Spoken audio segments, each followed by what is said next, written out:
My name's RJ. How you doing? Hi, Jason. What's RJ stand for? Rayford Jefferson Madison the Third. Wow. No wonder you use RJ. Yeah. No retreat, no surrender.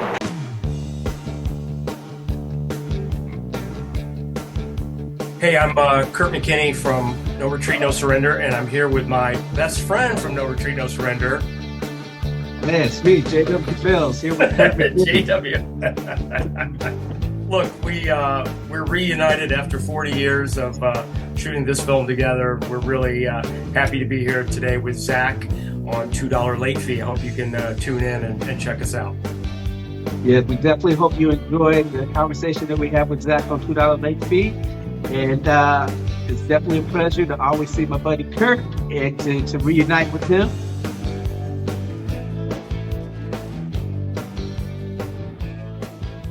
Kurt McKinney, you are back on our show, and it is an honor to have you back. Thank you. And the last time you were here, about 4 years ago.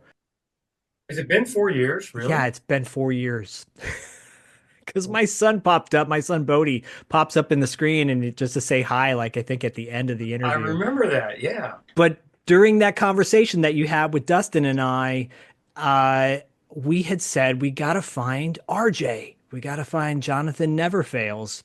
And Kurt, you're like, yeah, we got to make that happen. If it ever happens, we'll have it. We'll do it here on $2 late fee or something to that effect.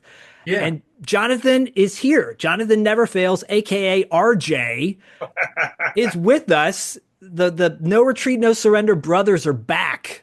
That's right. Jonathan, it is huge. It is huge to have you on the show. It really is. I feel equally as honored to be here with you guys, and definitely was able to reunite with my brother Kurt McKinney and some of our other friends from the No Retreat, No Surrender cast. So everything is just still kind of surreal for me, but it's definitely it's a really great feeling to sit here and be able to talk to you guys. Well, this movie, I was trying to explain it to my son the other day because obviously he was a big Karate Kid fan back in the day.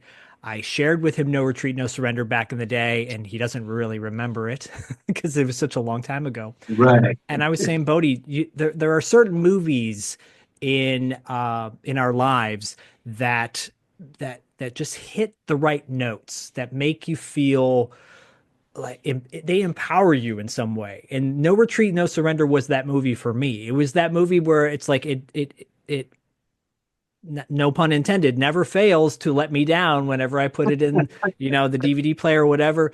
And Kurt, when we had you on 4 years ago, we talked about kind of where No Retreat, No Surrender had gone in the past 20 some odd years, and the fact that it got re-released on Blu-ray and had a new shelf life, so to speak. But we are quickly approaching the 40th anniversary. Mm-hmm. Oliver Harper, who I follow on social media, posts a picture of you guys in Germany. Yeah. And this was only about a month or so ago. Yeah. And I'm like, wait a minute, that's like the entire cast. And there's Jonathan. Kurt, can you kind of talk a little bit about like how that all came to be? Well, yeah. Since I was on your show before, I did a movie in Germany called The Last Kumite. I do, and I want to talk about The Last Kumite at some point because I own the physical copy. And I'm happy to promote that as well. Thank you. You should be on the cover of this, by the way, but that's a whole other story. Yeah, I somehow got axed from the cover, but I'm in the movie quite a bit, so that's the most important part. You sure are. Since we did that, and because No Retreat, No Surrender, aka the Karate Tiger or Karate Tiger in Germany, is so big and so beloved by German, martial arts movie fans, they put together some personal appearances for me there.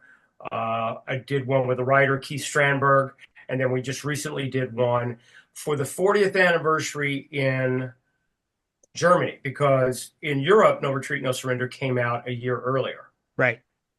We finished shooting No Retreat, No Surrender in, well, most of the cast finished in 84. I finished in early 85. I had, with Kathy Salino, we had the last bit to shoot in January of 85.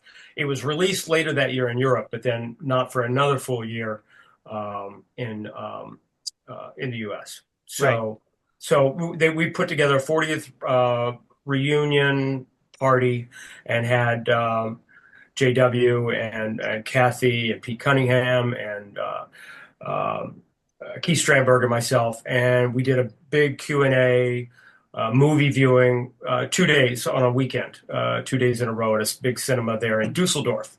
Oh, And cool. we just had a great time. It was like we didn't miss a beat. It's like we'd been hanging out together all these years, and it had literally been, for much of us, except for me and Keith and me and JW, it had been 40 years, Yeah. Wow. Wow. almost 40 for me and JW. I don't think we saw each other maybe for 4 or 5 years after the film a few Right. times about, and we hung out, and you came over and we ran around to clubs together back when we were in our 20s, like nuts.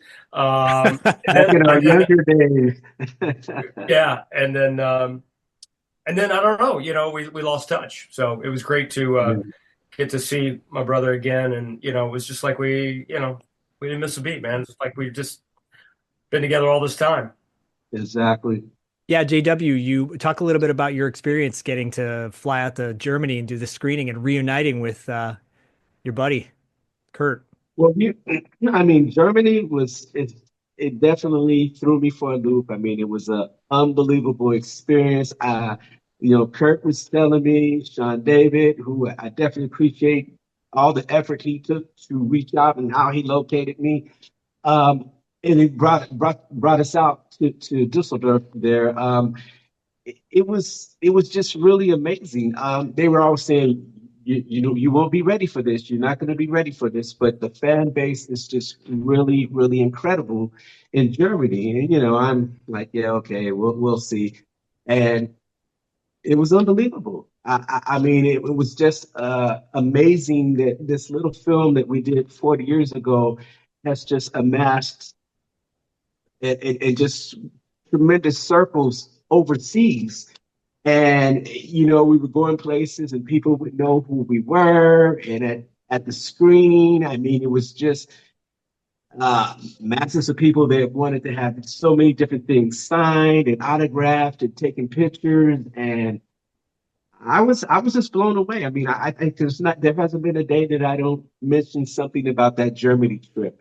But the best part of everything for me was to see my co-stars that I worked with 40 years ago, to see Right. Keith again, me and Kurt. I mean, like I said, it was just like picking up from like yesterday. So, I mean, the friendship that you see in the movie was definitely genuine. It's definitely how it was. We were both two up and coming actors that were given this chance of a movie that's just done quite well overseas, and even here in certain parts. I mean, it's done well, so it's definitely a great opportunity.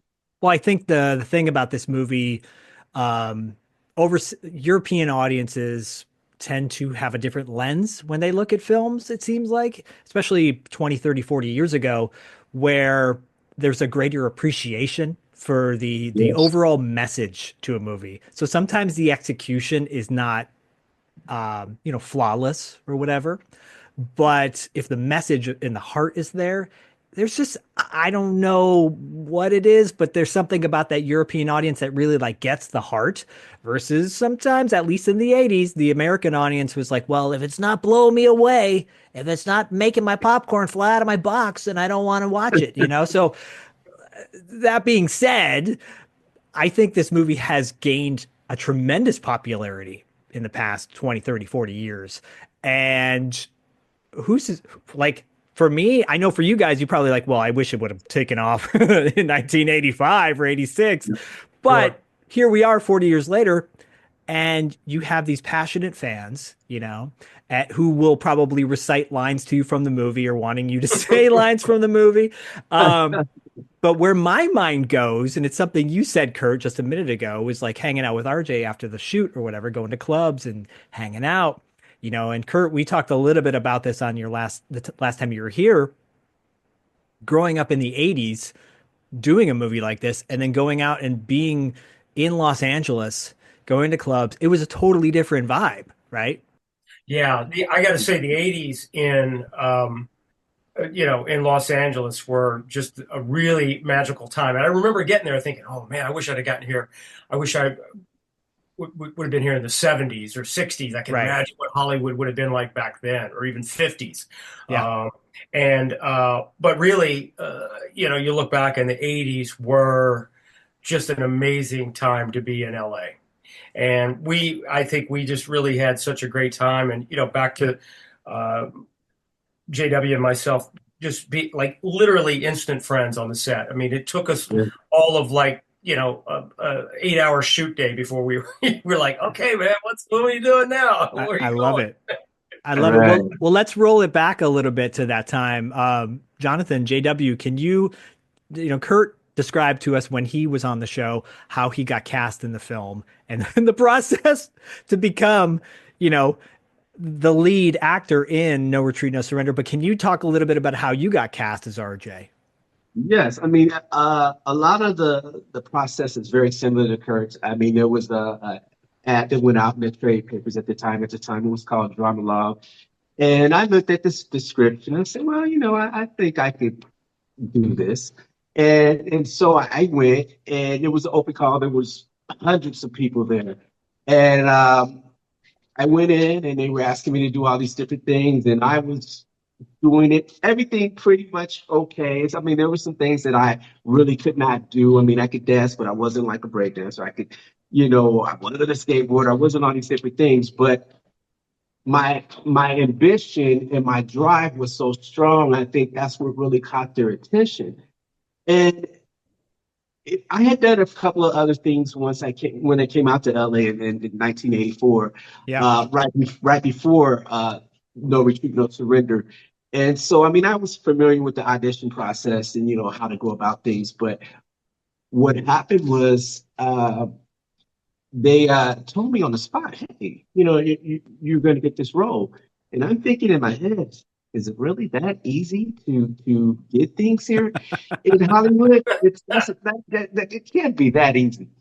And I was like, okay, great. But there were still other guys auditioning. And then I remember they had a couple of guys come in and read with me for the Jason role. And I think one of the guys was Kurt.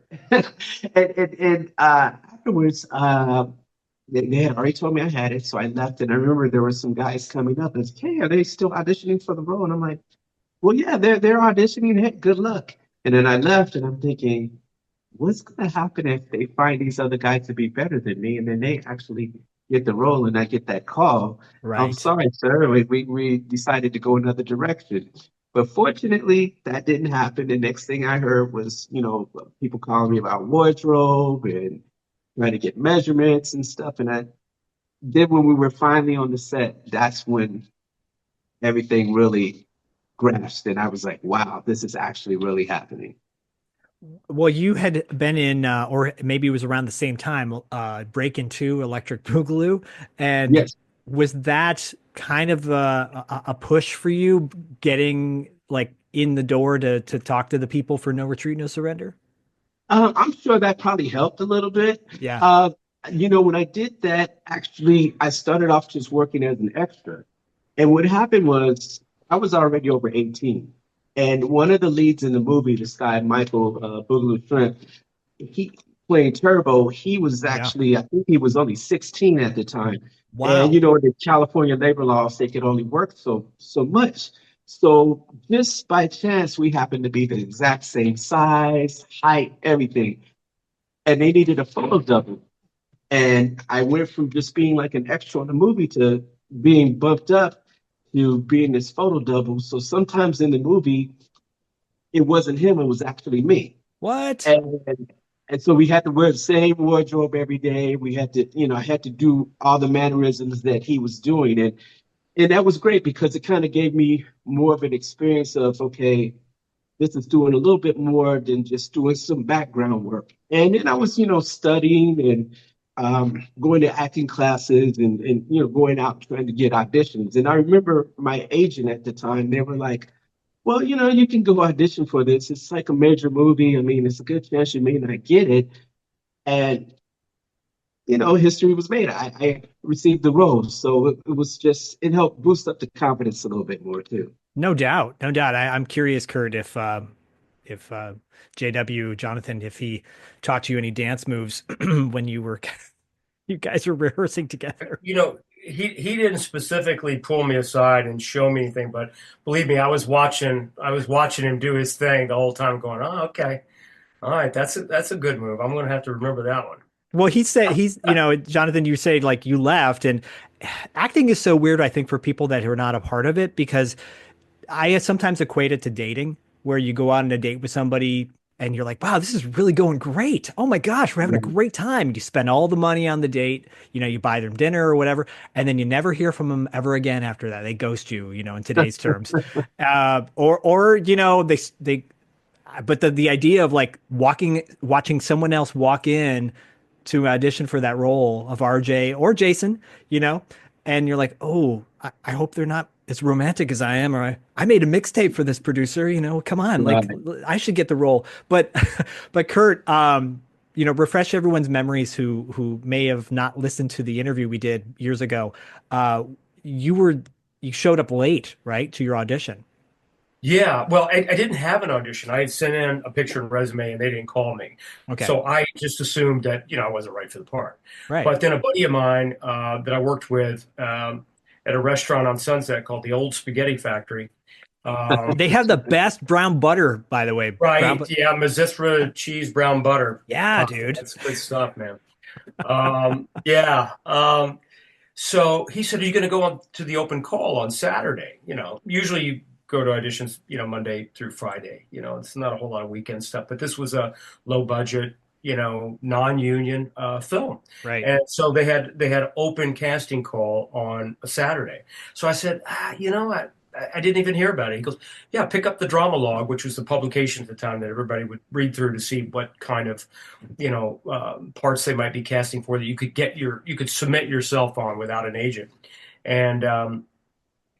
And I looked at it, saw it, and go, I'd been out the night before with some friends, and it was a late night. I was laying by the pool, my apartment complex, just soaking up the sun, and it dawned on me that the audition, the open call was, today was that day. Oh, and I looked at my watch, and it was like 2 or 3 o'clock in the afternoon, and I was like, forget it. They got my picture resume. If they were interested, they would have called me. Then I said something. I laid there and I just started itching. I couldn't relax any longer. And I just jumped up, showered up, grabbed my martial arts gear and my little duffel bag and ran over to the audition. Guy at the gate didn't want to let me in. He said, it's 4 o'clock. I think they're only going till 5. I said, well, it's not 5 yet, and he's like, yeah, but they got all the cast, most of the leads in the film are cast, except for the main lead, the part of Jason, the main character.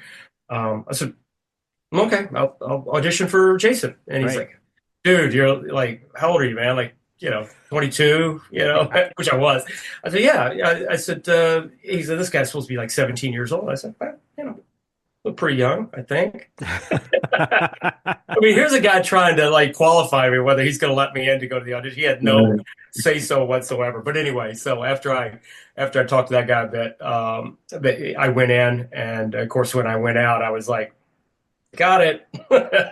That's amazing. That's amazing. And hey, look, my attitude is like I go to a club or a bar or whatever, go see a concert, and the guy at the door who's checking ID and everything like that, I'm as nice to him as I am to the bartender or whatever. Like, you never know. You never know where that extra effort's gonna go. That's true. Right? Yeah. Yeah. No, I don't know if he would have really if he'd gone on with turning me away, or we got into it or something like that about me getting in. I don't know what would have happened, but I just kind of just kept smiling and saying, yeah, okay. And he finally goes, go on, go ahead. Yeah. they're usually people that also want to be in the business too. Right, You know, right. 9 times out of 10. So Did right you on. go on that open call on that Saturday? I did go.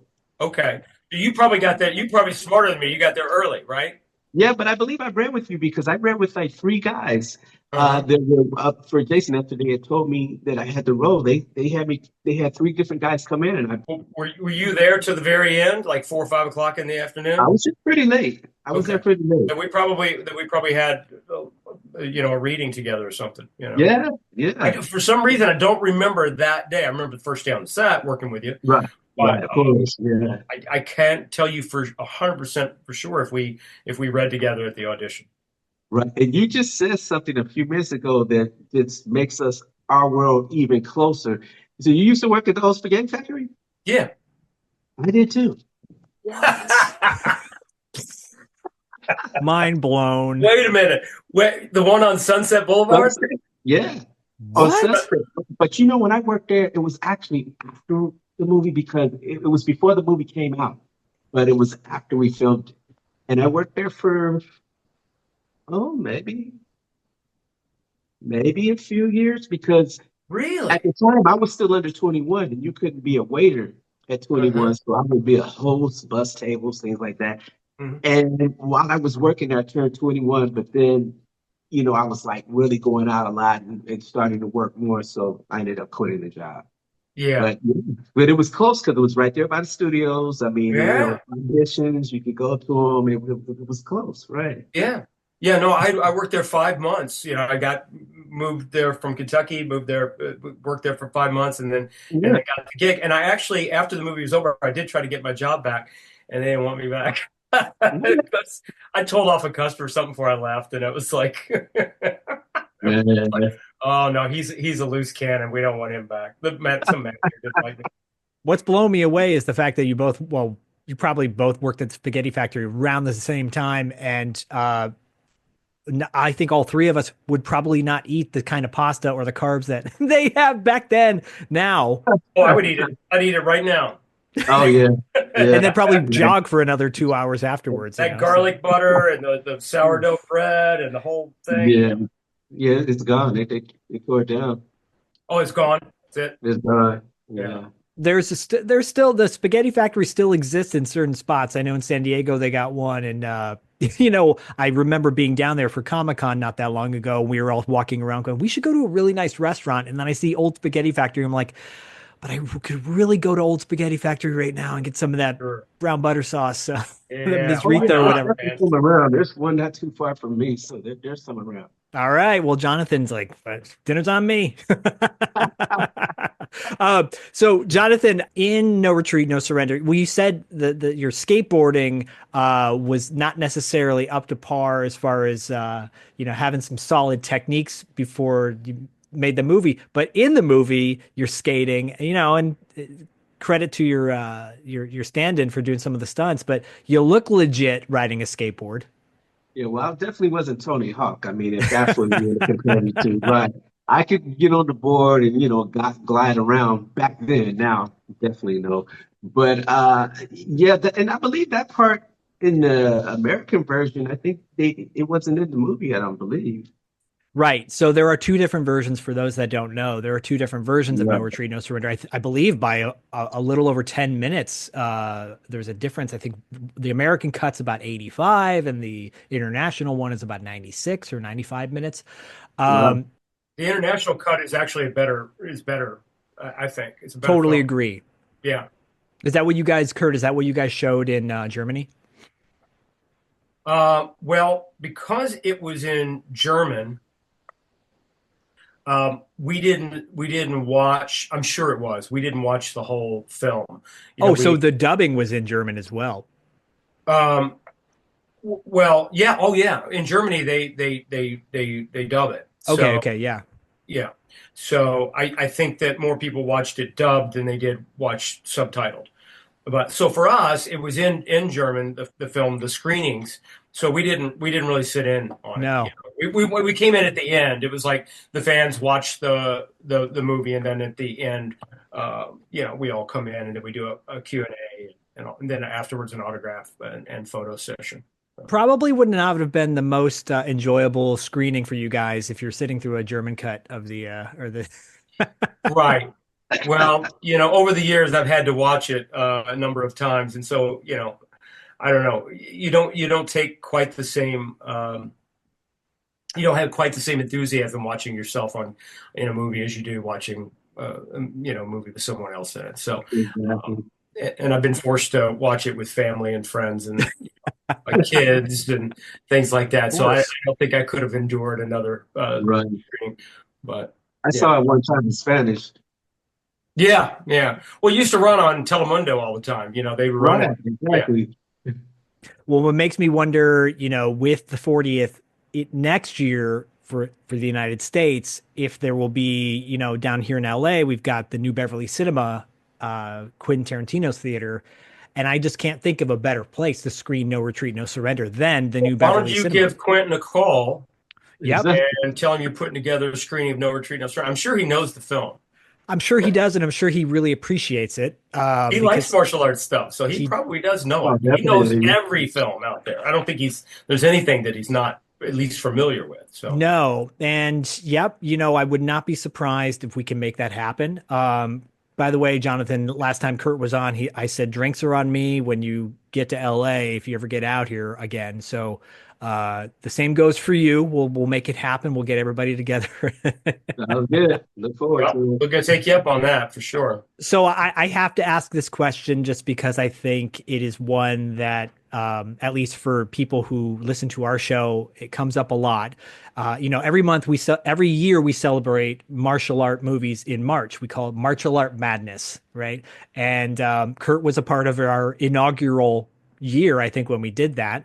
And there was a clip of the training montage that Kurt and I talked about with Dustin, where you are sitting on him eating an ice cream sandwich. And from your perspective, from Jonathan's perspective, can you talk about that scene and shooting that scene and what was going on and why that came to be? They're never gonna let us live it down. No, No, they're Never gonna not. let us live it down, but are it's they? pretty We wonderful. discussed it in the documentary. From our viewpoint, when we were doing everything, I mean, we understood the nature of the friendship. We were just buddies, uh, guys that would toss a ball together, that would just play around, joke, play tricks on each other. And that was basically the nature of it, But then me coming into this movie like a deer in headlights, just on it, just kind of naive on things. And oh, we made a movie, great, great, great. And then years later, I start seeing things and reading things, and I take a moment. I'm like, well, yeah, I mean, I could get it from the perspective of what other people see and what they could think. I do know when we were doing all these different scenes, Kurt, man, kudos to you, brother, because he really had to go through a lot. And what they had me do in that particular scene was they had me run and jump on his stomach. Now, Oh, God. from the yeah, and he was, head was on the bench, his legs Yeah. were on something else, and yeah, we want you to run and just jump up there. And I'm doing it at the time. I probably was like a buck 25 weight wise, and he was really working out a lot, still is, I know, but that was a lot for him. That was a lot. And so, they're like, hey, we want you to do this. And the show, you're joking around and eat the ice cream. And okay, yeah, I'm the jokester. I'm a goofy guy. I didn't really think anything about it. Years later, all this stuff starts coming out and reading all these different things. They're putting this in articles with Sylvester Stallone and Arnold Schwarzenegger talking about all these different things, on Yeah. the gayness of Hollywood. It Oh, was like, gosh. wow. Yeah, it was like, wow. But honestly, I thought it was just based on, just two guys who was just having fun, just That scene is so gold to me. That whole montage is amazing. And I think there's so much joy out of it. And it's like, for anybody who's had a brother that's terrorized them, like I have personally, or anybody who's had a really good friend that's messing with them all the time, that's the yeah, vibe I'm getting from that scene. But just knowing maybe because we're all getting older and we get injured and whatnot, I look at that scene now from this perspective, from 48, and I go, yeah. uh, I'm surprised, Kurt, your neck didn't, your neck held up in that scene. Because Yeah. Yeah, I don't it's an know. insane scene. Yeah, no, they beat me up pretty good in that movie. JW took a few hits too with some of the stunts he had to pull Yes. off. So yeah, you just did it. We just Hong Kong movie making is actors did all their own stuff. In the Right. U.S., they would have been going, "Oh no, you're not doing that. Hang on, we'll bring it in." But in that film, it was like doing a Hong Kong film. We did all of our own stuff for the most part. A few things that we couldn't do, but that they wouldn't let us. But mostly they did. Well, Corey Yoon, who passed away sadly a few years back, Yeah. just and rest in peace, obviously to him. You know, different approach, right? From a Mhm. Jonathan, you were working on you know, Breaking Two, and you had the Golan Globus brothers, the Go-Go Boys, as they are commonly Right, referred to. So right. you had a whole other kind of vibe going on with that shoot. But to go to No Retreat, No Surrender, where there's no pads, there's you're falling on concrete, right? So JW, I got to ask you, the rap you do in the beginning of No Retreat, No Surrender, are you still familiar with that rap at all? I'm extremely familiar with it. We surprised some people out in Germany with it. And the Awesome. thing about that particular scene, that was not in the script. That Oh, was just cool. something I decided to do at the top of my head, spontaneous. And they stayed with me. And I know they probably were like, it's not in the script. What's he doing?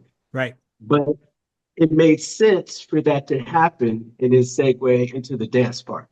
No, it's perfect. And will that wind up on the documentary that is coming out, the untold story of No Retreat, No Surrender? Well, it's not. I gotta say something. It's not actually what they've shot some stuff for it, but they actually are doing a Kickstarter campaign for it. It's not actually completed. Yes. There's been a few things shot, a few actors.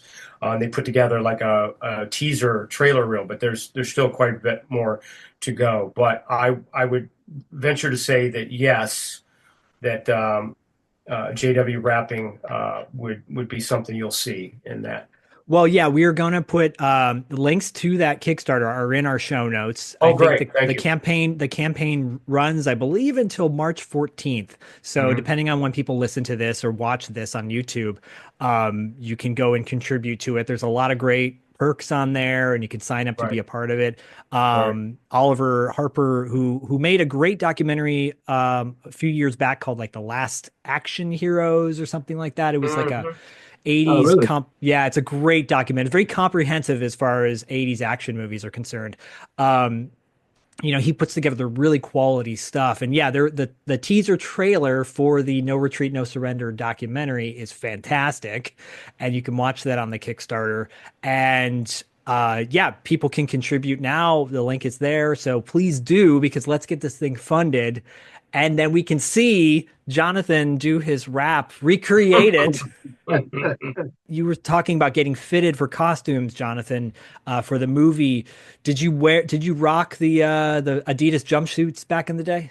I did rock it. I was rocking it for a while after the movie too. So I was blessed to get a really good amount of wardrobe after the movie from Adidas, and it's a lot of fun. It was also fun, wearing the Michael Jackson gear back in the day. So Right. they had me wearing some very unique things, but I didn't get to wear that red sweatsuit the way that Kirk got to wear it though. I wish I knew what happened to that red I sweatsuit. was just about to ask you, so it's gone, right? As far as I you think know. I did have it. I did have it, and then somewhere in my travels, it got 86'd somewhere. Oh, bummer. Somehow. Yeah, But we saw quite a few of them in Germany. yeah. You never think that it's ever going to be anybody's ever going to care about it, down the road, and they go, oh no, get rid of that thing. No, But because this is something that often gets brought up with my family or my friends talking about 80s nostalgia. During the time, you don't think to hold on to these things. You don't think to, all those people out there that bought doubles of things and kept one thing in the closet and played with as far as toys are concerned or Mhm. video games. Um, I think generally most people didn't do that. You had your outfit that you wore, and you're not thinking, well, 40 years from now, this is going to be a collector's item, or if you're on set and you're like, that Bruce Lee poster that we were using, Yeah. oh, that would have been great. Because I literally, I'm that generation. I'm that kid who saw this movie and was like, I want to get a Bruce Lee poster and put it up on my wall. I want to be that kid and recreate that. Um, I feel like Kurt, your character Jason, the interactions he has with his father, who are which are so intense, right? And I think your father, has the best intentions in the movie ultimately.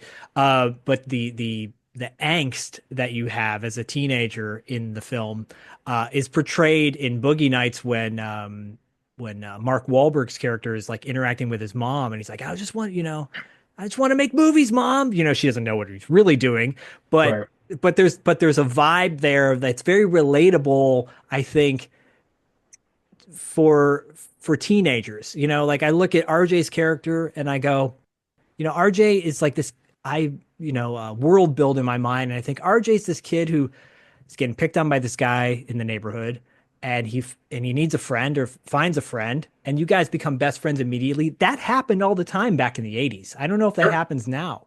Yeah. Was that relatable to you, Jonathan, as a kid growing up, like to find a friend and instantly like connect with that person? Well, me personally, when I was growing up, I mean, I definitely had a lot of friends. Some of them that are still my friends to this day.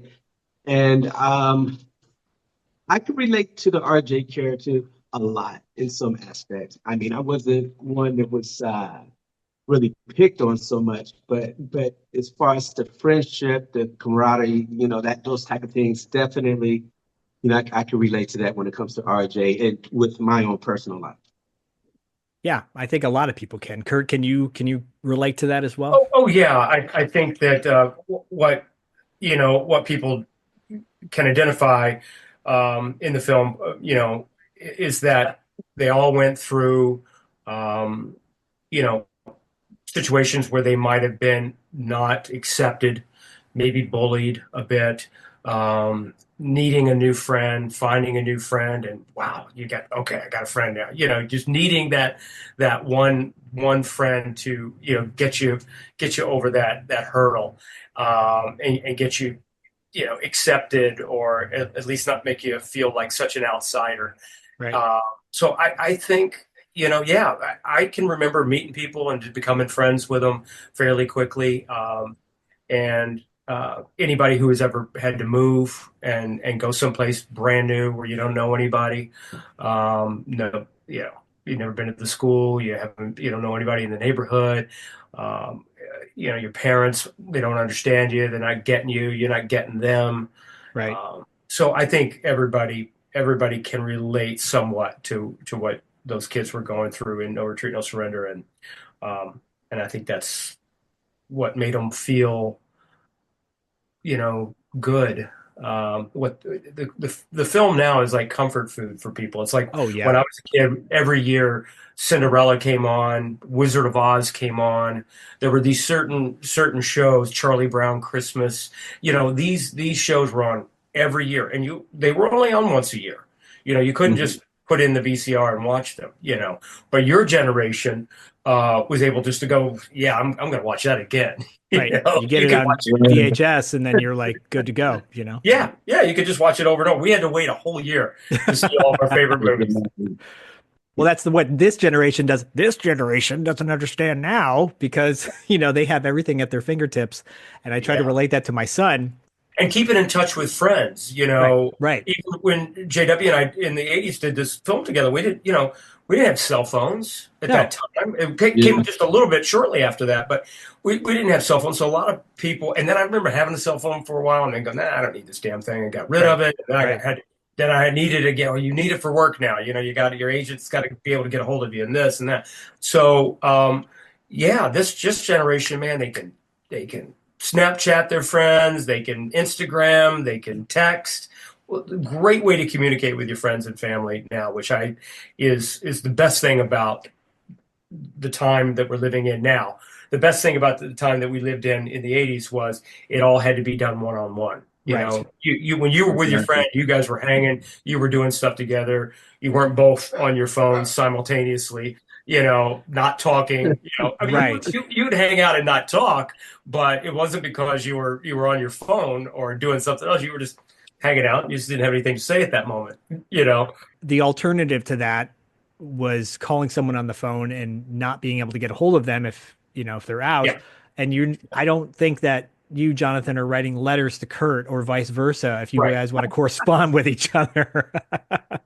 Right, but we did definitely have a really great friendship, and I believe to this day we still do. It's just we went through many years of not being in touch with each other, but Right. somehow those zones were coming together. I mean, people were reaching out. They were reaching out to me for things, and oh, hey, we did an interview with Kurt. Oh, really? Okay, great. Well, if you talk to him again, give him my information, and so somehow things they were going to get together eventually, and I'm glad that everything has worked out the way that it has.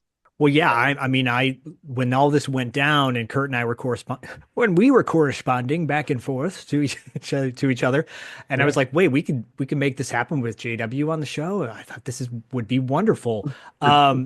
You mentioned in the onset, it was either Kurt or Jonathan talking about going to clubs together. What were some of the clubs, Jonathan, that you guys would go to back in the day, back in LA?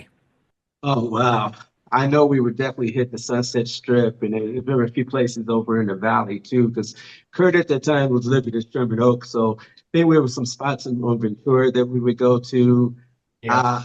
But you know how LA is. I mean, now there's very few clubs that are still around that were there in the Right. 80s. I mean, Carlos and Charlie's was really popular back on the Sunset Strip back in the 80s. People going to the Roxy, all these different things, clubs that were out there, Whiskey a Go-Go, where some of those are still around, but a lot of the clubs, they've changed, or, the location's still there, but it's a different name now. But Yeah. I mean, we would have a blast, though. We truly would. We would have a blast whenever we'd see each other or hang out.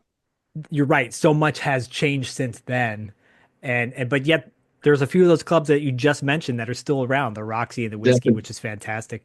Right. But the vibe is different, right? And then Kurt, you moved out to New York, out to the East Coast.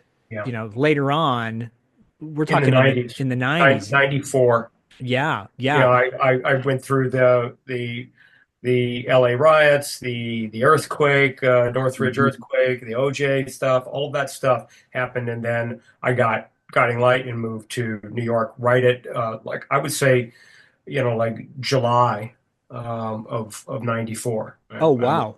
yeah.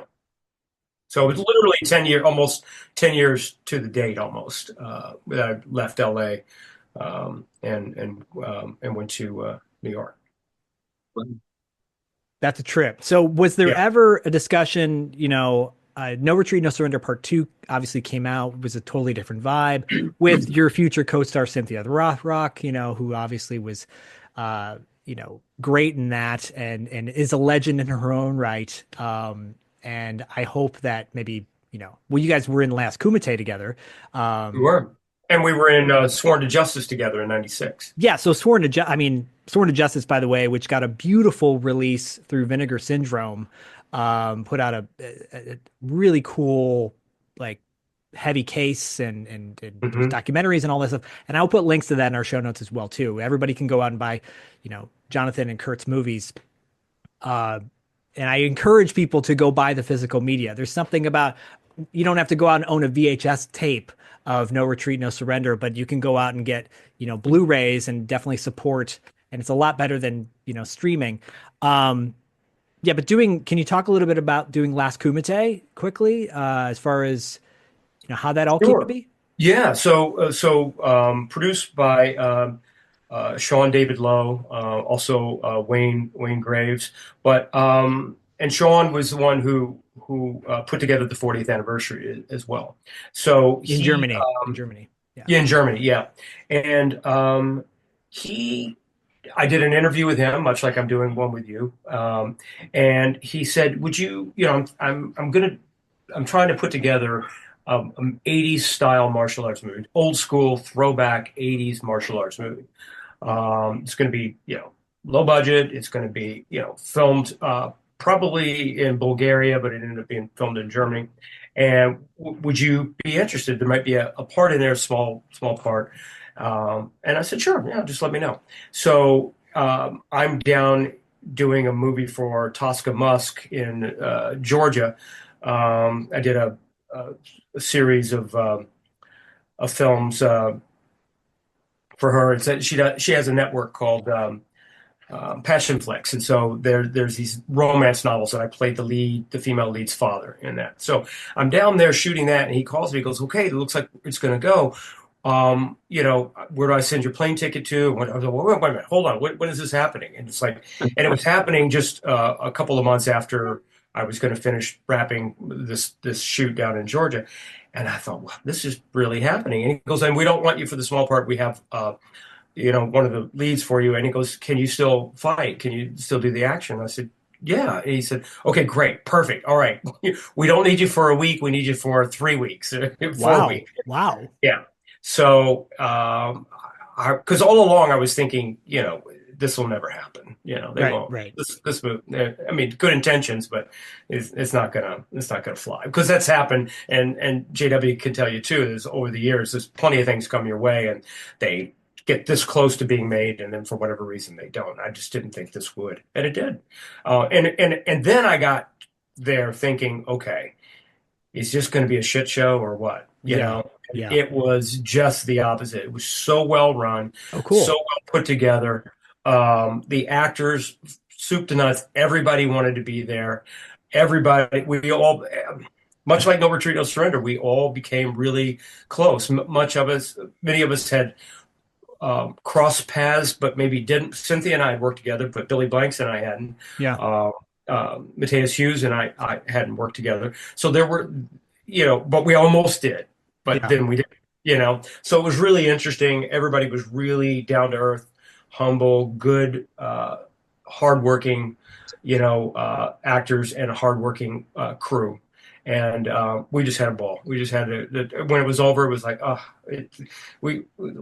let's just do this for another month. Right. It can't be over. That's the vibe you want after you make a movie or a television series or whatever. And I encourage everyone to go check out Last Kumite, because it's a lot of fun. It is definitely a throwback vibe to like 80s and 90s martial art movies. And the cast is star-studded. I love seeing you in it because, and I'm sure you as well, Jonathan, appreciate when people say, "I want to see you in things more. I want to see more projects with you in them."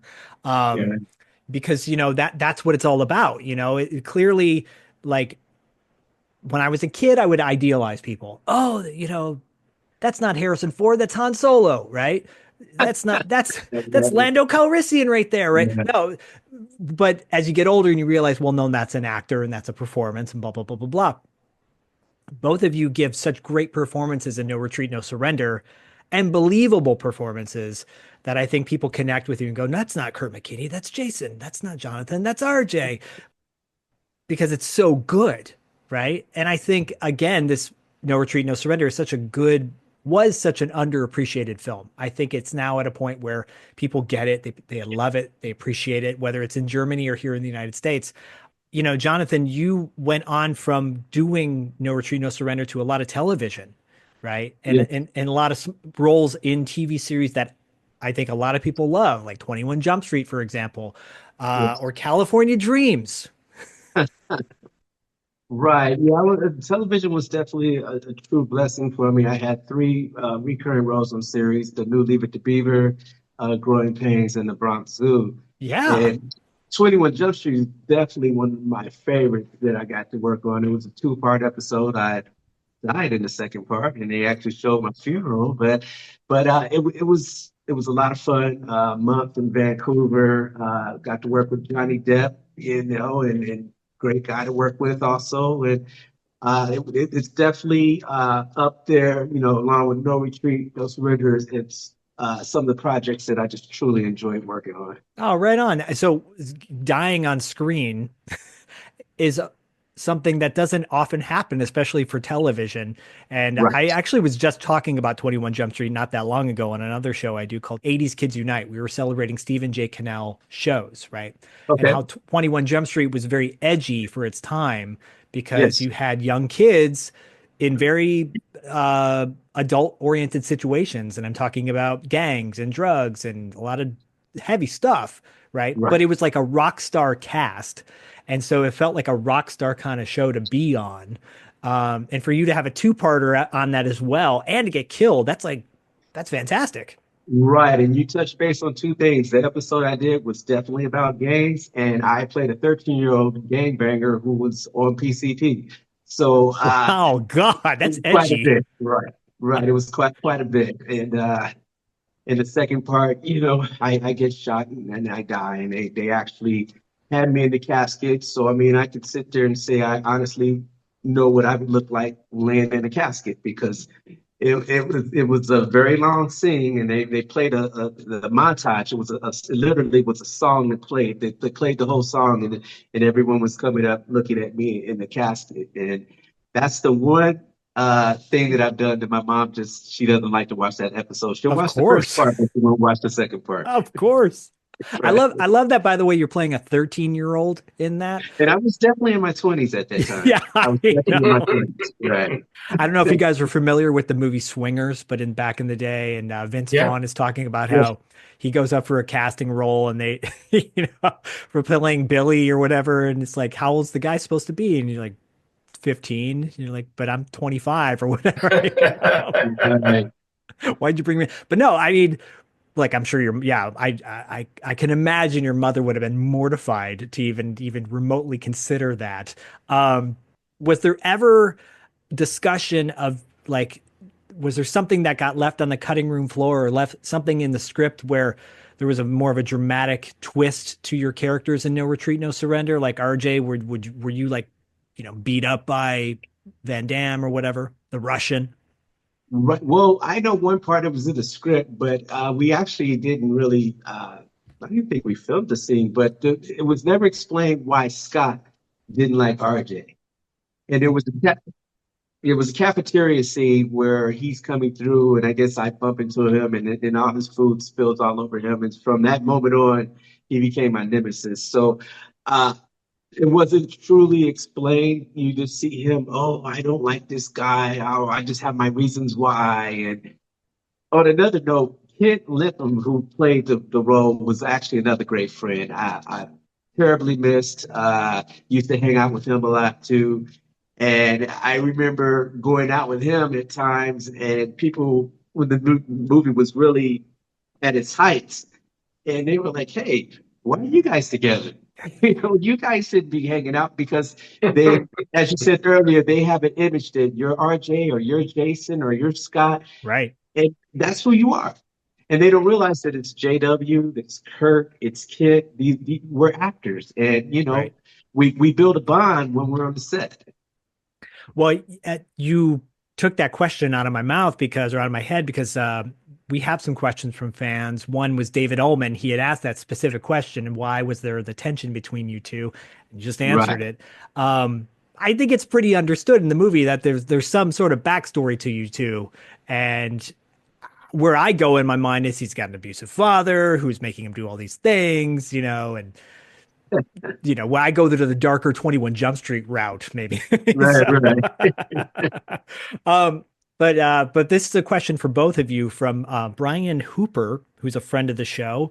Kurt, what are two words that you love to hear? What are two words that you love to hear, and two words that you don't like to hear? Two words that I don't like to hear and that I do like to hear? Yeah. Oh, gosh. I don't have the slightest idea. I know, it's a tricky question. Yeah. I was thinking you'd say "you're hired" would be the one you love to hear. Yeah, but that's more than a word, right? That's true. Okay, that's two words. Okay, yeah. If it's two words, you're hired or you're fired. There you go. The two words you don't want to hear. Okay, yeah. Perfect. Figured it out. Jonathan, how about you? Is it the same apply? Yeah, definitely. I mean, and then I guess I would be slightly generic. I mean, the two words you always love to hear is love you, and then the two words you don't want to hear is that they hate you. Yeah. So, yeah. I guess love that's a broad spectrum here for me on that. I love that. God bless my mom. She's always checking in on me and asking, whoa, who are you having on your show? And she has no idea who some of these movies are. Does she talk like that, really? Oh yeah, like if Dustin was here right now, Kurt, if Dustin was here right now, he'd say, "Oh yeah, that is my mom, we're from Detroit originally, and oh, she has a little bit of a accent from the Midwest and a higher range, and she does sound exactly like that. I have recordings of her talking to me, and, and so she's always. It's funny because she's the one who would rent these movies for me as a kid, but wouldn't watch them with me, like No Retreat, No Surrender, which I watched on repeat. But her question is, was there, and I'll ridge it a little bit, I'll change it up a little bit, but was there music in the 80s that you love to listen to? Kurt, is there certain artists or songs that you loved in the 80s that you listened to? Yeah, sure. I remember a soundtrack in particular around Oh, that time. And it was a soundtrack. Um, don't say cats. Don't say cats.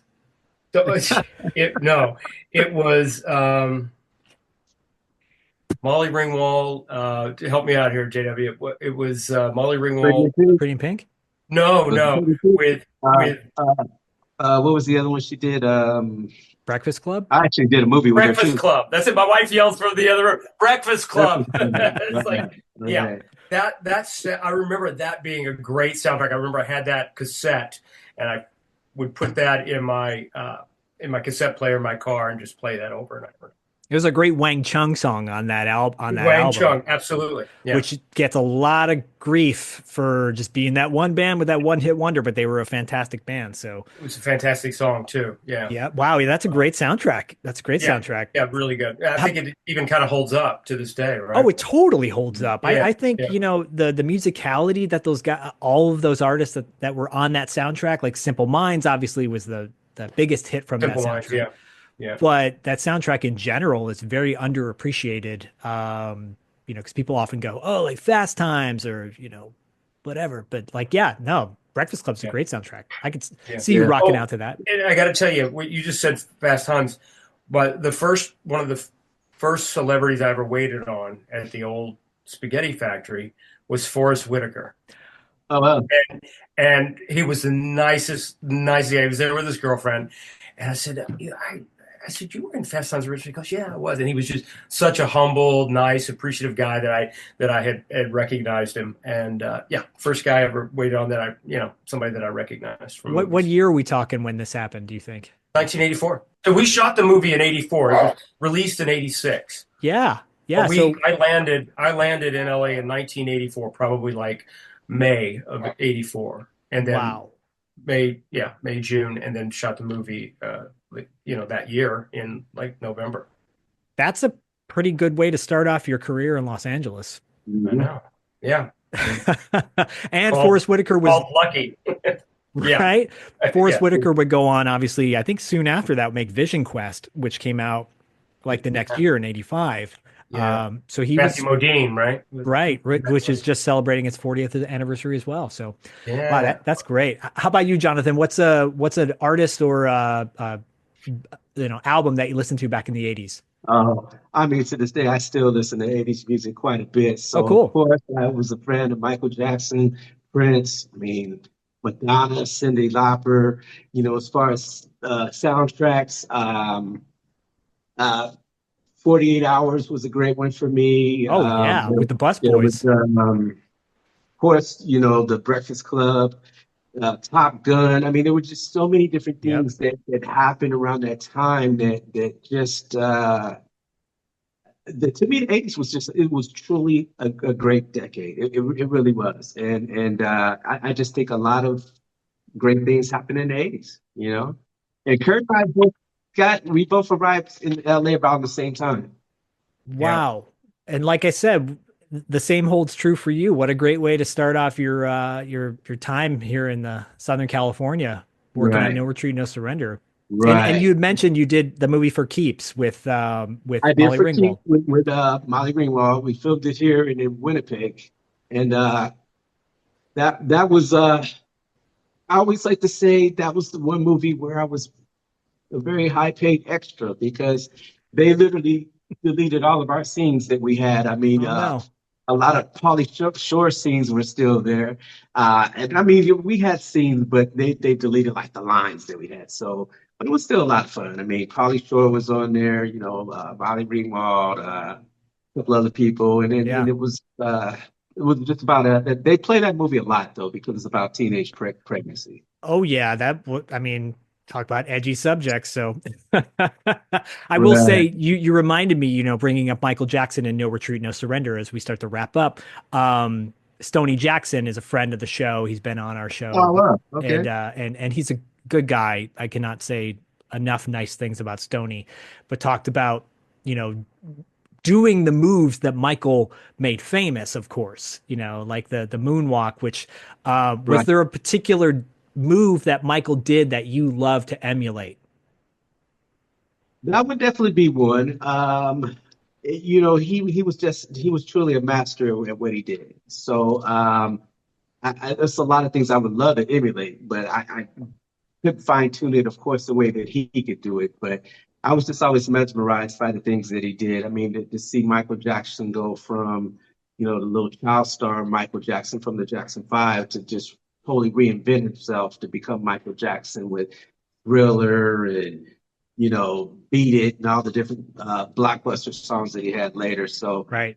just to even try to do any steps by him for me was, you know, I would always just try my best with it.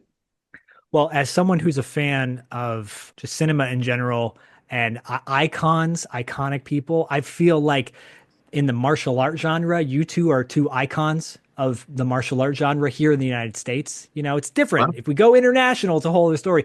But as far as buddies are concerned, buddy comedies or buddy action movies, like I feel like Jason and RJ are two iconic buddies when it comes to 80s action and 80s martial arts. And it is really sincerely a huge honor to have you guys on the show. Well, it's an honor for us too. yeah, it's a huge compliment. I mean, dude, really, I very much appreciate it. On another quick note too, when you're talking about just the movie and what it's done for so many people, and I've heard about this before too, and my wife, you know, when she was growing up with her brothers, she would say that they watched the movie literally every day. Yep. And she said, I would be forced to sit there and watch it too. And she said, but I didn't really notice you, but I noticed that Jason guy, Kurt. I would look at him, and I noticed him all the time. I was like, okay, well, I'm still excited to it, Well, I have Kurt's picture posted on our wall because Kurt, you had signed some stuff for Bodie back in the day, and Oh, Yeah. nice. and walking down our, I've got my wife fortunately has given me a man cave wall to put up stuff that from my childhood, and that's definitely two images up there for sure. But I look forward down the road to seeing you guys in person. And Kurt, when you come out to LA, whether it's for a screening for the 40th anniversary of No Retreat, No Surrender at the New Beverly, or whether you just come out for whatever, and we were able to all link up, that would be fantastic to see you guys in That would be person. great. Yeah, look forward to that. Definitely be great. Last thing I want to say to you guys is, I put the links to the Kickstarter, Thank the you. untold story of No Retreat, No Surrender, the documentary that is in the process. I think it's like at this point, halfway funded or more than halfway funded, but there's a Yeah. few more weeks left to go. So let's get that thing fully funded and then some, so we can see more of Jonathan and more of Kurt doing some fun stuff, reminiscing about No Retreat, No Surrender. I feel like I got a little bit of an exclusive because I got you guys on here together before, the documentary comes out. And maybe, Oliver will use some of that footage and put it in the doc. Who knows? But anyways, yeah, let's get that going. I put links to, gosh, Kino put out a great version of No Retreat, No Surrender. You should go buy that. Last Kumite, Vinegar Syndrome, with Sworn to Justice, like so many great movies that these guys have been in. Electric 2 Boogaloo. I don't care if Jonathan has, was like, go just go watch it, because Electric 2, Breaking 2, Electric Boogaloo is a really fun movie. Gosh, I love that movie so much. Go watch 21 Jump Street. Go watch California Dreamin', like California Yeah, Dreams, anything. definitely. Guys, thank you so much for coming on the show. Thanks for having me. I would love Thank this to you. be a reoccurring thing, have you back on, and maybe we can get you in the studio next time when you're out in LA. Sounds great. I definitely look forward to that. All right. Well, thank you guys so much. And Thank you so much. It was an honor and a pleasure to have you on the show. Thank you. Thank you very much.